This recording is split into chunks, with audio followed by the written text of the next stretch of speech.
Hi, this is VR Tapscott. Welcome to another episode of Recycled Drivel, where not only do I take stuff I wrote a couple of years ago and talk about it, I'm also slowly converting it to video. I consider this pretty much the ultimate upcycle. All rights reserved, copyright 2025 by VR Tapscott. Okay, this is podcast number 7, What's a Real Book? Written September 24th, 2022. The thing is, nobody really knows what a real book is. I mean, at some point, I'm sure that Og the Caveman sniffed in disdain about the newfangled books coming out, written on pieces of wood instead of good solid craftsman stone tablets. Of course, I realize that I'm mixing eras there. But I'm trying to point out that though every technology change, and yes, stone tablets to scrolls is a massive tech shift, people, like the majority of them, were aghast and horrified about it.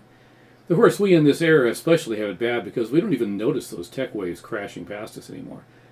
In one of the author forums I frequent, there is discussion about changing the back matter of your book and how onerous it was. You had to take the original document and do all the changes and upload it to Amazon and hope it didn't get re-ejected for some reason or other and then wait for it to take effect. There was discussion that Amazon should just have a document available on their system so we could make changes to the live document without having to go through all the middle steps. Parenthetical addition. Back matter is the stuff at the end of a book that has the upcoming books, snips from current works, author comments, and stuff like that. I wrote this in response.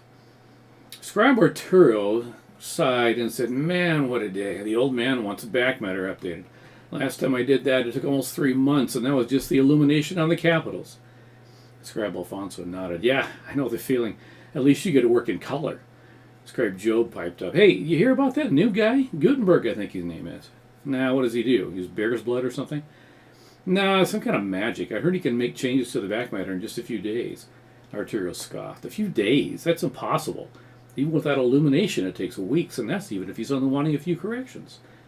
Job shrugged. "I don't know. Sounds nice, though, doesn't it? My back howls at just thinking about another 12-hour day bent over a scroll." The conversation moved on down the hallway, out of hearing. The new guy Gutenberg was truly a tech shift of the highest quality, the merest idea of being able to actually print multiple copies of a book so easily. Of course, easily is relative. It took him 2 years on that print run of 160 copies of the 1,300 odd pages of the Bible that he was working on.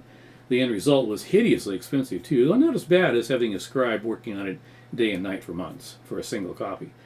Interestingly enough, if you really want to look at it, it was the last of the changes that we were basically still doing an updated version of printing the Gutenberg way right up to just a few decades ago. Then along came the Kindle. Electronic media is likely here to stay, and those of us that have been sucked under the bus by it will never go back. I read an actual paper book last week, The Bait Shop, by Mark Nair. Pick it up and take a look at it. It's a good story.